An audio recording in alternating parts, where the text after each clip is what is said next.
It has been common knowledge for a while that Stalin was never meant to be chairman of the USSR. Lenin didn't trust Stalin and preferred Leon Trotsky to be his successor, and he would express this through a note that was supposed to be sent to the Kremlin, but due to shifting allegiances, it's made its way to Stalin instead, and Stalin got rid of it. Stalin put himself at the forefront of Soviet politics, and then made everything better in the Soviet Union. He made so many good things for the public that, nah, I'm just kidding. An even more well-known fact was that Stalin wasn't a good guy. To elaborate, the estimate of his kill count ranges from 3 million to 30 million. He forced industrialization amongst the citizens, and if they didn't comply, they were sent to the gulags. This, hopefully worldwide negative opinion of Stalin, had a weird effect. People started to idolize what could have been, and that could have was a Leon Trotsky. So I'm here to answer the question.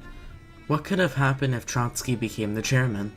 All we have to do to make this happen is simply have the note be successfully sent to the Kremlin, effectively ending Stalin's political career. Trotsky puts himself at the forefront of Soviet politics, and after Lenin's funeral, it is announced that Lenin's replacement will be Trotsky. To explain what Trotsky would do, we need to explain Trotskyism to some extent. Trotskyism was almost completely different to Marxist-Leninism, in the sense where Marxist-Leninism believed in the idea of socialism in one country, Trotskyism wanted a world revolution, and wanted every socialist country to be tied economically. Due to this, we wouldn't see something like the Iron Curtain. We would instead see a large portion of the Soviet treasury going to funding revolutions, which would probably ruffle a lot of other nations' feathers. Trotskyism was similar to syndicalism in the sense that they wanted unions, called Soviets, to have more power, effectively setting up a democracy based around the working class. And in Trotsky's reign, we will most likely see this form of socialist democracy occurring. Going back to the world revolution part, I can easily see Hungary, France, and Spain falling to communism. China as well, but that could start a conflict with Japan. As I expressed in the previous video, communism was present in Germany after World War I. I could see Trotsky would fund a revolution in Germany. It would be hard for it to succeed, but Trotskyites hated fascists.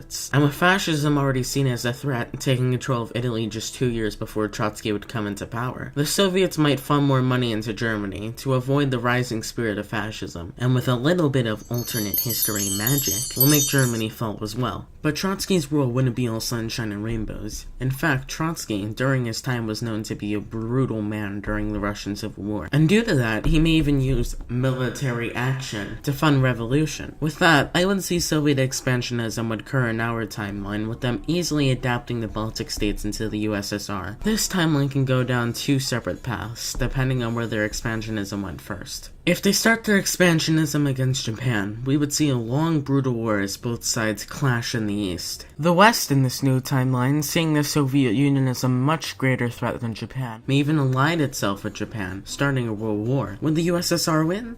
I would say yes. Trotsky was the originator of industrialization in the USSR, so Trotsky would have an industrialized military. Not only that, but Trotsky was a military man, so he would have better ideas in warfare. So sadly, the Winter War isn't a meme. Aww. Trotsky would be able to invade the Western-friendly countries, like Japan, Italy, and Poland. The USSR wouldn't be able to invade the USA or Great Britain, so they just signed peace deals between the two. The other scenario is if they start their expansionism against Poland. This would result to a scenario similar to the first, but the fascist nations wouldn't take part due to Poland not being an ally. So the war would be communism versus capitalism, and just like the first, they successfully invade Poland, but the Allies intervene. Some of the Nordic countries are forced into it based on threats of invasion. I believe the outcome would be the same as the first, with a successful invasion and then a separate peace. But fascism would start to have a greater influence over the capitalist nations as a counter to the recent successful communist invasions. So sometime later there could possibly be a World War III, but between the new fascist nations and the communist nations. Who would win? That's up to you. Thank you for watching this scenario. This is one of the possible scenarios that could have happened, so tell me what you think could have happened in the comment section below. Also, before you ask, this channel isn't only gonna make communist alternate history videos. Even though I do now have a streak going, the next video will be something I've been wanting to do for a long time. And plus, it isn't communist related, so that's about it. Bye.